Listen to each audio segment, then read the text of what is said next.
Mesdames, Messieurs, bonsoir, bienvenue dans l'émission Tough Time consacrée à la 21e journée de la saison, ce samedi au Champ de Moss. À mes côtés en studio, Nitin Lekraj. Nitin, bonsoir. Bonsoir Rajiv. Alors Nitin, Falls Rails placé à 3,75 m pour la journée de ce samedi. Les courses principales, 1365 mètres, rating supérieur à 60. Albert Moni confié à Niti Choudit, Kalinago, Vinay Naiko, Silver Bluff, Akash Charaz, Ryder Cup, Imran Chisti, Rear Admiral Derek David, Kruger Run avec Pravesh Oril, Twitter, Rakesh Bogheroti, Donny Brasco, Swapnil Rama et Kimberly Hall, Rai Durawan, 9 partants. Donc pour sa sixième course là, Nitin, avec parmi les coursiers plus en vue, Ryder Cup qui confiait à Imran Chisti qui monte pour l'écurie Rameshwar Gajidar. Oui, vous avez dit qu'il écrit Gajida, il engage deux partants dans sa course, Ryder Cup et Silver Bluff. Et le jockey titulaire, Jean Le Bordetier, pas pour qu'il monte sa décision là parce qu'il part faire le poids de 55,5 et de 56 kg respectivement. Et avec le forfait de Bordetier, donc l'écurie Gajida qui fait appel à Imran Chisti pour montrer Ryder Cup qui est le favori de la course, qui lors de sa dernière sortie a été battu par son propre compagnon d'écurie, à savoir Tandraji. Il pratique un parcours vraiment idéal dans les courses à Sazola. Il est sorti du troisième couloir avec le jockey Moore. Nous trouvons qu'il s'est montré très véloce à l'ouverture des boîtes. Ensuite, il laisse le commandement à Twitter et Albert Mooney. Mais nous pourrons remarquer qu'en descente, les temps Nishaltia qui ramène un peu Albert Mooney, le jockey Moore qui prend l'initiative pour déboîter à partir de 600 mètres du but. Là, il est en troisième position, bien calé à la corde, il a une bon rythme de les courses. Par la suite, le jockey Tia qui est en deuxième position sur Albert Mooney, il pour ramène légèrement sa monture, ce qui fait que le jockey Moore pour retrouver un peu en difficulté et il pour décide déboîter, passe à l'extérieur de Albert Mooney. Quelques mètres plus loin, Albert Mooney pour déboîter à son tour et Ryder Cup pour bien couvrir encore plus de terrain en épaisseur pendant qu'il Tandraji qui pour battre il gagne parcours à l'intérieur. Dans la ligne droite, nous rappelle c'est un joli duel entre les deux chevaux. Ryder Cup tient intimidé par son compagnon d'écurie. Le jockey Moore il a une objection contre le vainqueur. Par la suite, une objection qui se fait rejetée par les commissaires et à l'arrivée, Ryder Cup qui échoué à seulement 0,40 longueur de Tandraji. C'est là il maintenait une bonne condition après ça les courses. Il bien travaille aux côtés de Soweto Slou. Il gagne l'avantage qui est la première ligne et en l'absence de Tandraji, il ne faut pas croire qu'il y a une cheval qui vaut Tandraji dans sa champ là. Je pense qu'il est bien placé pour renouer avec le succès. Et l'autre représentant de l'écurie Gajida, Silver Bluff, monté par Akash Charaz. Je pense qu'il y a un principal danger et Ryder Cup, une petite déception dans la Lightning Cup, mais après coup, nous réalisons que c'est un big striding horse et peut-être le millimètre tient un peu trop sharp pour lui. Et Bizin fait également faire ressortir qu'il est blessé à l'œil dans sa course. Il a une botte de terre qui tape de ce ligier pendant la course. Et ces valles-là, se l'entraîner, il bien ménager quelque peu pendant 3-4 semaines environ. Il n'est pas capable faut se livrer même à l'entraînement. Mais depuis 2-3 semaines environ, il reprend le travail et il laisse une bonne impression à l'heure des galops. L'autre performance Duchesse face à Top Jet et le Bro, s'il répète une telle performance, il a une bonne deuxième ligne, il est idéalement placé durant le parcours. Nous ne sommes pas capables de prendre le risque d'éliminer certainement l'INA ce sens dans les courses. Et puis, Rear Admiral qui reste le 3 victoires d'affilée, Kevin tente ce chance dans une des courses principales. 54 kg, 8e couloir. Il est toujours très très bien, c'est un cheval courageux. Il bien travaille en compagnie de Albert Mooney vendredi, mais bien reconnaître qu'il le champ beaucoup plus coriace cette fois. La dernière fois, il domine The Pieman. Et là, il peut affronter quand même quelques-uns des meilleurs sprinters de sa classe. Ce 8e ligne n'ont pas un avantage non plus, mais pensez pour un peu plus compliqué pour lui. Et puis trouve Albert Monnier également qui fait travail aux côtés de Rear Admiral, confie à Niti Choudit la décharge de 4 kg. Oui, la décharge certainement pour être lui. Il est avantagé au handicap par rapport à cette dernière confrontation avec Ryder Cup, il tient une bonne ligne. Mais il pourrait trouver encore une fois Twitter qui est d'abord pour aller devant dans les courses. Hein. Il est capable d'aspirer tout au plus à une accessi selon moi. Kalinago, Kalinago, après une victoire tactique au départ de Liquid Motion de Ryder Cup, il rentre dans les rangs à sa dernière sortie, mais il gagne les courses difficiles en épaisseur. Sa jour-là, il est faibli dans la ligne droite. Il n'est pas gâté non plus par la ligne, il est désavantagé par rapport à ce couloir face à Ryder Cup ou encore à Silver Bluff. Bon, même si c'est valable dans une bonne condition, je pense qu'il est barré et pas les favoris cette fois. Krugerrand, Twitter. Krugerrand difficile, je pense que ça classe un peu trop fort pour lui. Twitter, définitivement, il préfère plus long. Par contre, Denis Brasco et Kimberley Hall, vous avez des chances d'outsider. Kimberley Hall, s'il réussit place à la corde et si Raiju Raman réussit settle lui, les carats terminent fort. Et Denis Brasco, je pense que c'est là, il est dans une condition améliorée, il perd sur un poil d'hiver. Il a seulement 53 kg sur les dos. Et il prenait un peu rythme dans les courses. Il n'est pas mal fait d'ailleurs pour le Royal et Nordic Warrior sur des sorties. Et moi, accordé une chance d'outsider.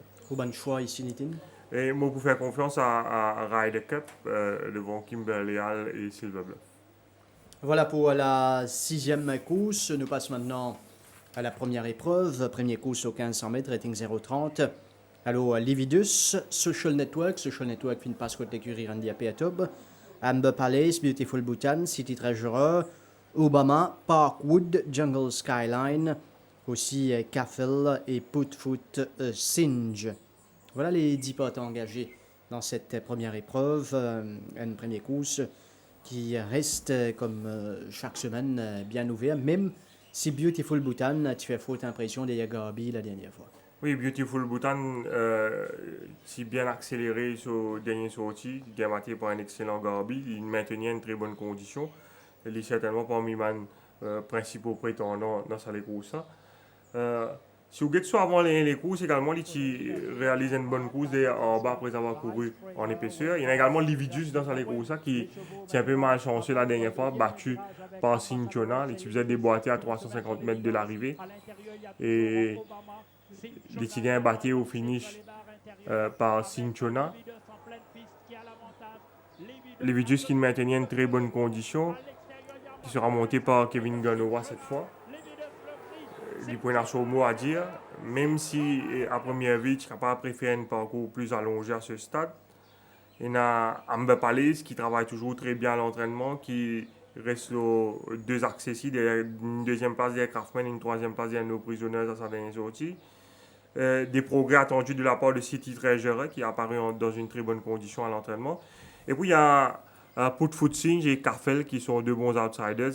Putfoot Singe, pour une fois, Rajramdin tient bon la ligne. Il est un peu malchanceux avec les couloirs dernièrement. Et là, Putfoot Singe, il a une première ligne, il a seulement 52 kg sur les dos. Il peut avoir son mot à dire. Et Carfel, qui n'a pas de mal galopé sur des sorties avec Réa Soulas, qui paraît dans une condition améliorée et qui a également démontré bon progrès à l'entraînement. On pense que ça des lightweight là capable inquiète les favoris dans sa course.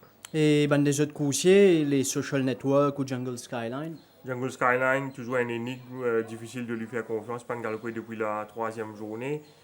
Social Network, il termine loin de Craftsman à sa dernière sortie, tu peux retourner après une la fièvre, il participe étendre bien après ça les courses, il change d'écurie, il passe chez l'écurie Randy Apeatob. Il même participe à une bar trial, pas gâté par la ligne. Il peut aligner dans une classe inférieure par rapport à ce dernier sortie. Tout ce qui nous est capable d'expecter de lui, c'est qu'il galope en progrès. Sur ce, nous vers la deuxième course, 1850 mètres, rating 0,25. Ici, nous avons Absalom, Bright and Blue, également Arrowhead, Dunraven, Mighty Lion, Lafoche, Brandywin, Ice Trigger et Storm Alterno. 9 partants. Pour sa deuxième course avec un coursier qui rentre avec ce trump card, c'est Ice Trigger, qui est monté par Imran Chisti. Sinon, Arrowhead qui fait figure de favori. Oui, Arrowhead qui est très régulier dans sa fourchette là, qui n'est pas vraiment avantagé par une circonstance lors de son dernier sortie, que à chaque fois finit dans un train lent, mais il est toujours bien fait, il n'est pas démérité. La dernière fois, il faisait fausse le pas avec 7 carats à l'avant et il manque de ressources à la fin. Il bien travaille à l'entraînement, il est dans une très bonne condition. Moi, pour faire mon favori de ça, les courses, parce que c'est un Zen Seval qui il a encore une marge de progression. Derrière lui, je place Mikey Lyon qui, même s'il n'est pas encore affiché un joli coating, il a démontré un gros progrès à sa dernière sortie quand il a battu avec Cherish the Charm, Rebels Game et Arba. Il versait un peu l'intérieur, l'extérieur dans la ligne droite de sa zone là avec le jockey Oula. Cette fois, il est monté par Raman, il tient la première ligne et il peut descendre de catégorie. Le droit est sorti du 5e couloir, ça là pour prendre la direction des opérations devant Cherish Charm. Cette fois, avec ce premier ligne, il peut devant aisément, selon moi. Et s'il y a le loisir, dirige les opérations à sa guise. Il est capable inquiète le favori Arrowhead. Dan Raven dans une bonne forme, bien travaillé vendredi dernier en compagnie de Terminator.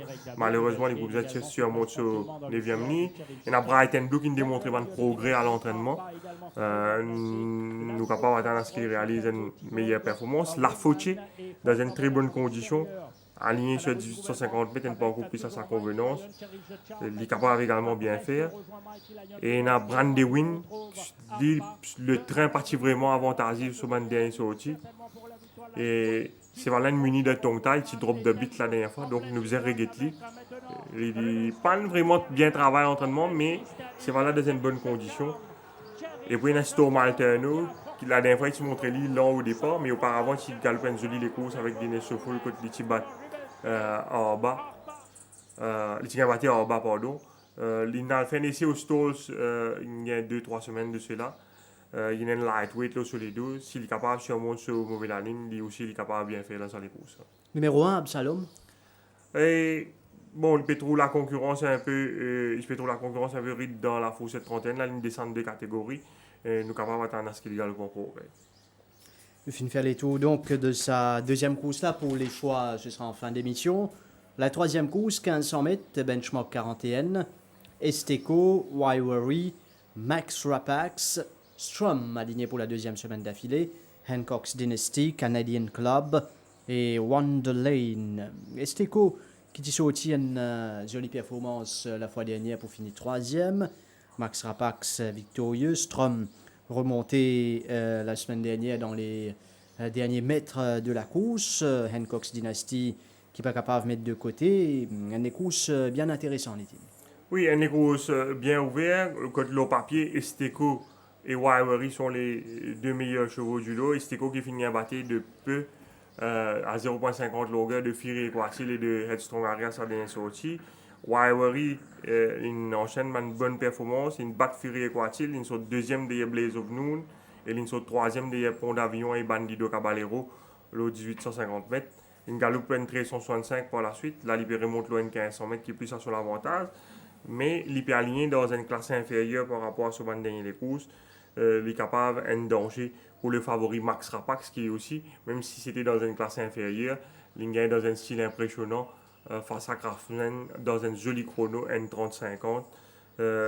C'est valable de maintenir une bonne forme à l'entraînement et le papier il reste le cheval à battre. C'est vrai qu'il peut monter de classe, il peut aller dans la fourchette 41 cette fois, mais Bizet dit à Rajiv qui lors de la 10e journée, il déjà galope dans la fourchette 41 quand il a battu N.50 longueur avec Bandido Caballero. Après, une les courses bien difficiles contre Derek David qui démarre un peu tôt à 600 mètres de l'arrivée. Et il fait illusion à la fin, il faiblit. Mais c'était loin de 1850 mètres, là c'est loin de 1500 mètres, même s'il peut monter de classe, c'est voilà, très très bien. Il est capable de doubler la mise. Il fallait au favori dans sa troisième là. Et Strum, la semaine dernière, avec Niven Mahodé, remonté dans les derniers mètres. Oui, il est toujours dans une très bonne condition. S'il gagne le loisir, dirige les opérations. Bon, il dit pour Enasso Moadia, c'est voilà, il maintenu sur la fraîcheur. Il est toujours dans une très bonne condition. Et moi, pas pour éliminer Hancock Dynasty, moi respecter lui beaucoup parce qu'il n'est pas mal galopé, même s'il termine 5e à 1,60 longueur de Lucky Valentine la dernière fois, parce qu'il y a beaucoup de train dans les courses là. C'était une course réduite à une sprint par Lucky Valentine. et il perdit sa position au bas de la descente. Et c'est difficile pour lui par la suite pour une sprinter avec les meneurs à l'avant. Son entraîneur décide pour rallonger, il la deuxième ligne, il prend un parcours tranquille et je pense qu'il y a une bonne chance d'outsider dans sa course. Canadian Club, le 6 avec la décharge de Il Mardi. n'a pas démontré grand-chose depuis qu'il est galope ici. Radiv, difficile de faire les confiances. Vers la quatrième course 1365 mètres, benchmark 46 avec Cash Load, Rumtum Tugger, Liam, on a Al Capitano, Prince of Wings, également dans cette épreuve Top of the Chocks et Brave Leader. Alors Rumtum Tugger pour sa première sortie pour le compte de l'écurie Ricky Mangold, il s'est retiré la dernière fois Rumtum Tugger. Finalement, Cashload, Liam qui est bien présenté aussi, Al Capitano. Allez, note les courses ouvertes, Nicky. Oui, il y a beaucoup de frontrunners dans les courses. Il y a Brave Reader qui excelle dans la course à l'avant, Top of the Chocks, Liam et même Cashload. Liam dans une très très belle forme actuellement. Il termine 9e à sa dernière sortie des Illusive Love, c'est une course difficile à l'extérieur. Mais auparavant, il galope les courses face à Indaba My Children, il est la première ligne. Il a démontré un progrès à l'entraînement, il est dans une excellente condition. Il fait un moment favori dans sa course. Là, nous avons ce travail à l'équipe Valentine mardi matin. Nous avons trouvé Rakesh Bagiotti qui bien retenu à l'intérieur ce jour-là. Et il y a également Cashload qui est très régulier depuis le début de la saison, qui a des courses difficiles à sa dernière sortie face à Illusive Love avec le jockey Auril qui est bien servi un peu dans la partie initiale, mais il s'est montré très accrocheur en ligne droite. Nous avons été ici sorti à l'extérieur avec le jockey Auril et qui bien sollicite dans la partie initiale, Yam en épaisseur. Là, le jockey Auril a encore servi Cashload. À l'extérieur, toujours de Even Chance, il galope le nez au vent. Sur tout le parcours, Al Capitano qui a la corde, à l'intérieur de Illusive Love. Là, nous trouvons Even Chance qui réduit le train. Cashload, avec la présence d'autres chevaux rapides, il risquerait de retrouver dans une même situation, à moins qu'il bas de tir même faire la différence à l'ouverture des boîtes. Si des Racing trouve bas, il est pour un gros prétendant à la victoire. Et nous pourrions marquer dans ce film-là. Là, Even Chance pour lancer le sprint. L'étant Liam pour venir à l'extérieur de Cashload. Ce jockey, pour comment sollicite lui. À 300 mètres du but, nous trouvons déjà l'oppression. Il tourne dans la ligne droite finale. Il domine Even Chance. Brave Leader à l'intérieur. Mais il n'est pas capable de résister au retour donc, de Illusive Love. Et nous trouvons Al Capitano également très mal chanceux dans sa course. Qui finit à la 3e place. Il a une objection contre les deux premiers, objection qui s'est fait rejetée par les commissaires. Vous avez fait également ressortir qui c'était premier run après castration de Al Capitano. Là, nous sommes capables d'expecter qu'il improve encore le Coursa. Il travaille régulièrement en compagnie de Papa Joe, une nouvelle unité de l'écurie Jean-Michel Henry à l'intérieur. Et comment nous trouver, il est dans une bonne condition physique. Il est la 4e ligne, confié à Cacho Charal. S'ils amènent une lutte prématurée en man front-runner dans sa Coursa, ça certainement pour avantage. Rumtum Tugger, comment vous trouviez l'entraînement? Bon, il très bien travaille en compagnie de Piquet Maurice. C'est un cheval qui galope bien le Sofressier. Malheureusement, ce 7e ligne, pas plaît dans sa faveur. Et puis Prince of Wings, Top of the Chalk, c'est Brave Leader qui fait montrer un signe de progrès. Oui, Brave Leader qui peut retrouver graduellement. Il est la 2e ligne. Il bien travaillé en compagnie de Top of the Chalk. Idéalement, c'est un cheval qui tu préfères galope devant. Mais on ne pas connaît avec la présence de Liam et de Cashload qui tactique il peut adopter. Mais nous tout connaissons Chisti, c'est un jockey qui tire un cheval très vite des boîtes. Peut-être qu'avec l'apport de Chisti, il est capable d'essayer à le devant et il est capable galoper une bonne course. Prince of Wings, il peut retourner après une break, il peut galoper depuis la 4e journée. Je pense qu'il est préférable de nous reguetter en compétition. Qui vous préférez finalement dans sa 4e course? Par rapport à ma disposition affichée au training, pour faire confiance à Liam, mais méfiez-moi beaucoup de Castro et de la capitale. La cinquième course, 1600 mètres benchmark 51. Ici également un joli duel à prévoir. Nous avons d'Avignon, de Stan, Wonder Kid, Bells, Parker, Castle, Aspen Emperor, Blaze of Noon et Makes Me Wonder. 9 partants dans sa cinquième course là avec les deux premiers sur la carte en ajoutant Castle. Une jolie course à prévoir. Oui, et il y a Pont d'Avignon qui est dans une superbe forme, qui peut sortir en 1850 mètres pour venir galoper 100 mètres, qui n'est pas nécessairement idéal, mais c'est là tellement bien. L'entraîneur décide pour faire les galops, ça les courses. À ce dernier sortie, il gagne donc dans une classe, dans une fourchette 61. Il maintenait ce belle forme qu'on a trouvé, il domine Cherise de Sam mardi à l'entraînement. C'est vrai qu'il est à 61,5 kg sur les dos, mais il est aligné dans une classe inférieure par rapport à ce deux derniers sorties. Ne vous avez pas oublié également sur les courses des Roman Manor dans le Mauritius Derby lors de la 16e journée. Il y a également Destan qui galope sur les courses des Roman Manor là également, qui les courses réduites ou un sprint, l'autre 1850 mètres. Lui aussi, transition là pas idéale pour lui, mais c'est là très très bien. Nous bien respecter lui. Il peut quitter à l'entraînement d'ailleurs. Oui, il a une très bien travail mardi à l'extérieur de Azarpel. Même lundi matin, il est tellement fraîche qu'il a une désorçonne ce jockey. Nous bien considérer ce sont sur papier les deux meilleurs chevaux de la course sur la vallée intrinsèque. Et il a l'étoile montante Castle qui ligne gagné en catégorie inférieure. Ce dernier les courses, il gagne ça dans la fourchette 46, mais c'est un improving horse. Il y a un avantage par rapport à Pont d'Avignon et Destan dans le sens qu'il gagne sur les courses l'OC 100 mètres la dernière fois, il peut revenir galoper l'OC 100 mètres. Donc la transition, il peut galoper un parcours idéal pour lui. Et c'est voilà, toujours dans une très belle forme, mais par rapport à ce dernier courses, c'est vrai que l'opposition paraît plus coriace cette fois. Bon, il y a la présence d'Aspen Emperor qui certainement qui est capable d'assurer le train dans la course. Makes Me Wonder, lui aussi, il pousse très à l'aise l'OC 100 mètres, pas de démériter l'autre sur le dernier sorti. Il tient la deuxième ligne, mais nous remarquons que le jockey Rama, qui monte les chevaux de l'écurie Patrick Merveille, il délaisse Makes Me Wonder pour aller monter Bals. Bals qui pourtant pas impressionnant lors de ce dernier sorti face à Bonko Buster. D'ailleurs, Makes Me Wonder qui domine dans sa course. Mais sur Rama, bien d'avoir une raison qui fait l'inallemande Bals. Peut-être parce qu'il Bals, il montrait un progrès à l'entraînement ces 2 dernières semaines. Et d'ailleurs, il y a un galop qui a effectué en moyen de Makes Me Wonder la semaine dernière. Il montrait beaucoup plus percutant que ce dernier. C'est peut-être ça qui motive Rama à choisir ce cheval-là. Et un outsider qui est aligné, est-ce qu'il y en a un en particulier où je conseille Ben Jaffi suivre? Non, les courses, c'est bien difficile. Tout dépend du train qui est pour dans les courses. Mais dans la classe, c'est vrai que pour d'Avignon, Destan, vous êtes les meilleurs de la course. Il y a Wonder Kid qui a démontré un progrès. Mardi, il a très bien travaillé.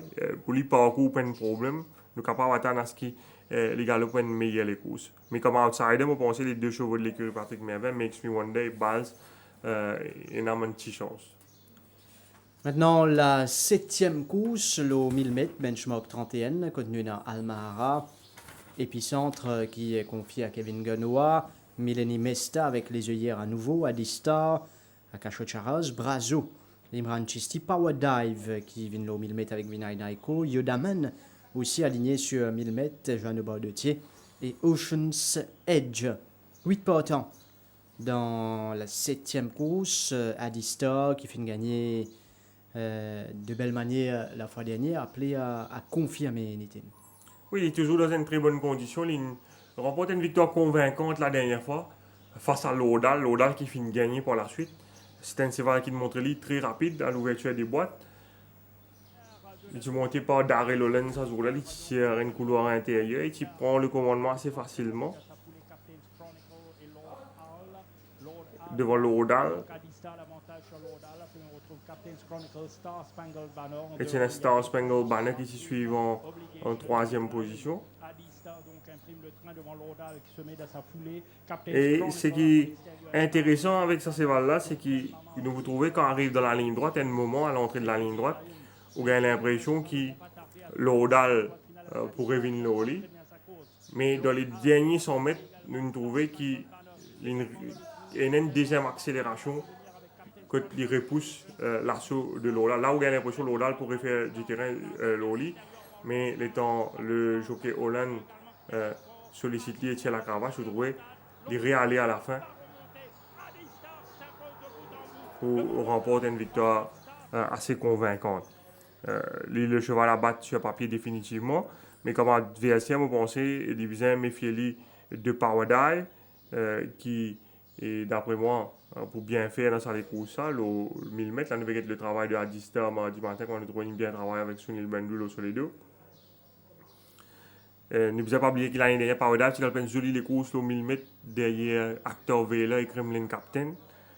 Et on a également Almara, qui est un cheval bien délicat, qui est un bleeder, qui montre des fois très ardent durant le parcours. Mais ce cheval-là, vous pensez que nous avons ignoré ce dernier courses derrière Very Hero, côté condamné à l'extérieur sur tout le parcours. Mais avant ça, les courses, il a fait une jolie course derrière Winnie Million et Actor Vela, côté il finit à environ 1,60 longueur de Winnie Million après avoir couru en épaisseur sur tout le parcours. Vu que c'était un cheval qui tirait beaucoup, je pensais le 1000 mètres c'est un engagement idéal pour lui. Et d'ailleurs, ce jockey qui monte ça joue là, Brandon Nerena, à sa sortie du Jockey's Room, il disait qu'il y pensait avec un meilleur couloir.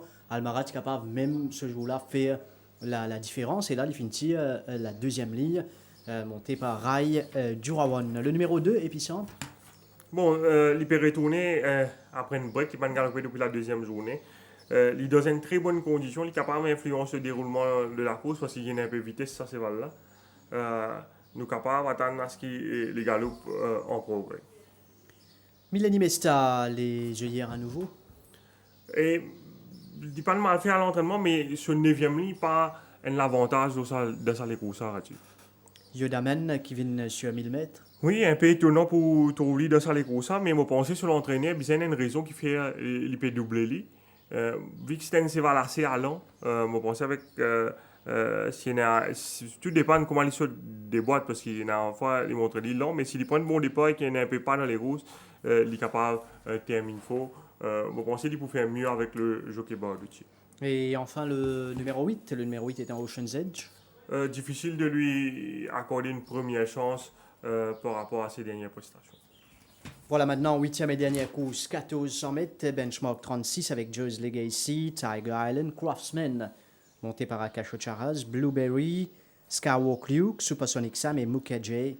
7 partants dans la dernière épreuve avec Craftsman comme favori. Oui, Craftsman qui tient un peu mal chanceux sur dernier sortie, quand il est glissé à l'ouverture des boîtes, et il se retrouve plus en retrait que prévu durant le parcours. Et il fait dominer ce jour-là par Max Rapax qui tient les courses dans un excellent chrono sur 1500 mètres. Là, il retourne le 1400 mètres, le champ paraît nettement à se porter, il tient la première ligne, il confie à Cacho Charaz. S'il prend un bon départ, je pense qu'il peut idéalement placer durant la course.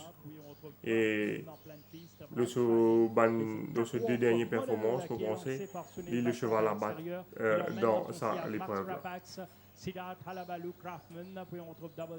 Craftsman battu par Max Rapax à sa dernière tentative. D'ailleurs, nous pouvons regarder ça les courses. Et que nous trouvons avec la présence de Double Dash à l'intérieur, nous voyons Naiko qui faisait ramener ce cheval encore plus en retrait ça jour-là, qui suit en midfield carrément en 6e position. Wonderlane, Shanghai Kid et fermant le cortège en Roventas. Il entame très bien sa course à 4 walks comme modèle avec Sunil Bassan-Pancel. C'est voilà, pas de bousculer à l'entraînement après ça les courses, il est toujours dans une très bonne condition. Craftsman, le favori. Ocean Hunter qui est débordé légèrement par Bright Shining. Bon, les temps qui nous regardent ça les courses, que ça n'a pas pensé ce danger principal. On pensait Tiger Island nous faisait respecter lui, pas de mal à galoper sur des derniers courses derrière Elite Class et Hancock Dynasty. Une très bien travail vendredi dernier en compagnie de Bull Sarah. Mon conseil, bon, c'est un cheval délicat qui n'a souvent de problème, mais dans un bon jour, c'est un cheval qui est certainement capable inquiète le favori. Et nous trouvons Craftsman si bien accéléré à la fin, mais il n'est pas capable de remonter Max Rapax. Et si vous mettez le troisième Double Dash, il est assez loin de lui à l'arrivée. Donc Craftsman, Tiger Island, où tu peux dire nous, le numéro 2, avec Jeannot Bardetier, nous pouvons trouver l'entraînement. Oui, Tiger Island à l'intérieur ici de Bull Sarah, vendredi dernier. Et pas facile pour travailler avec Bull Sarah. Et nous trouvons, il est bien retenu ici à l'intérieur du vétéran de l'écurie Gadjida qui tu peux entraîner, tu peux continuer sa préparation en vue du ruban bleu. Outre Craftsman et Tiger Island? Bon, c'est Joey Garcia, s'il répète sur les courses des Headstrong Harry, l'autre son avant-dernier sorti, il est capable de venir sur le mot à dire. Par la suite, il tient un peu décevant face à Mr. Legend lors de la 18e journée, mais c'est un cheval qui peut descendre de catégorie. Il travaille toujours très bien à l'entraînement. Il a une petite chance d'outsider selon moi. Donc, Craftsman, Tiger Island, Joe's Legacy, les plus en vue dans la dernière épreuve. Maintenant, on a la Floréal pour suivre l'entraînement avec Kamlesh Rajkumar et nous revenons par la suite pour les choix.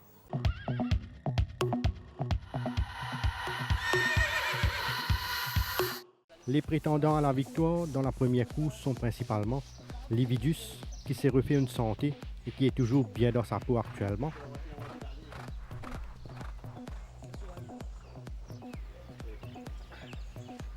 Carfel, qui a été patiemment entraîné et qui commence à retrouver ses moyens. Dans la deuxième course, Arrowhead a bien assimilé son travail ces derniers temps et il se rapproche davantage de son meilleur niveau. Ice Trigger a bénéficié d'une bonne préparation et elle s'est bien comportée sur 3 tours de la grande piste. Bright and Blue est en constant progrès et il a laissé une bonne impression lors de son canter. Dans la troisième course, Max Rapax jouit d'une très bonne santé actuellement. Il ne s'est contenté que du maintenance work à Floréal. Hancock Dynasty a maintenu une belle forme et il a donné entière satisfaction lors de son travail. Esteco s'est refait une santé au centre du démarré et il est toujours bien physiquement. Dans la quatrième course, Brave Leader est mieux par rapport à sa dernière sortie. Elle s'est montrée bien appliquée sur la grande piste. Al Capitano est un coursier qui progresse après chacune de ses séances d'entraînement. Il a été maintenu sur sa fraîcheur physique à Floréal. Cashload a gardé une stabilité au niveau de sa condition, comme en atteste l'état de sa robe.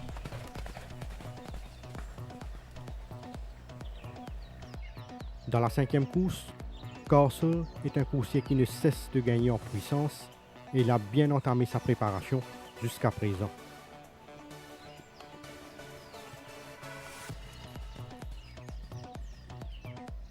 Pont d'Avignon est en pleine possession de ses moyens et sa belle forme a retenu l'attention. Blaze of Noon affiche une forme plaisante et son séjour au centre Guy Desmarais lui a fait beaucoup de bien.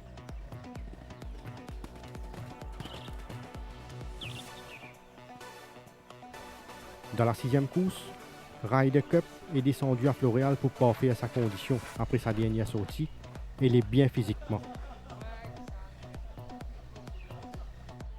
Denis Brasco est sur la bonne voie au niveau de sa progression et il a paru dans une forme améliorée. Rhea Admiral est toujours dans de bonnes dispositions et il a bien pris son travail par rapport à sa précédente sortie. Dans la septième course, Almara a profité d'un break à Floréal, ce qui semble lui avoir fait beaucoup de bien. Milimesta est bien dans sa peau actuellement et il a été maintenu sur sa fraîcheur physique. Power Dive s'est refait une santé à Floréal et il a gardé une belle forme en apparence. Dans la 8e course, Craftman respire la grande forme actuellement et sa bonne condition physique n'est pas passée inaperçue. Supersonic Sam a gagné davantage en condition et il a travaillé de façon satisfaisante. Blueberry a bien entamé sa préparation et il affiche une forme appréciable.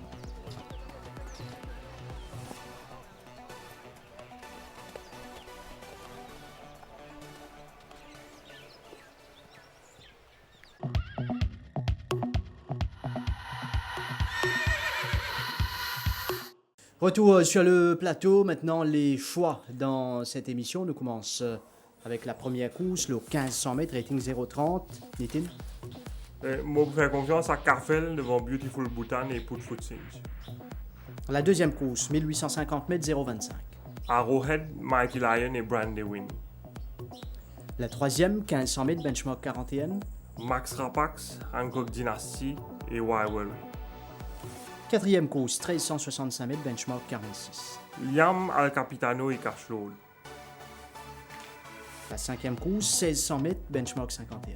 Pont d'Avignon, Dustin et Castle. L'épreuve principale, au 1365 mètres, rating supérieur à 60. Ryder Cup, Kimberley Hall et Silverbluff. La septième, au 1000 mètres, benchmark 31. Almara, Power Dive et Adista. Et puis, dernière course, 1400 mètres, benchmark 36. Craftsman, Tiger Island et Joey Zegas.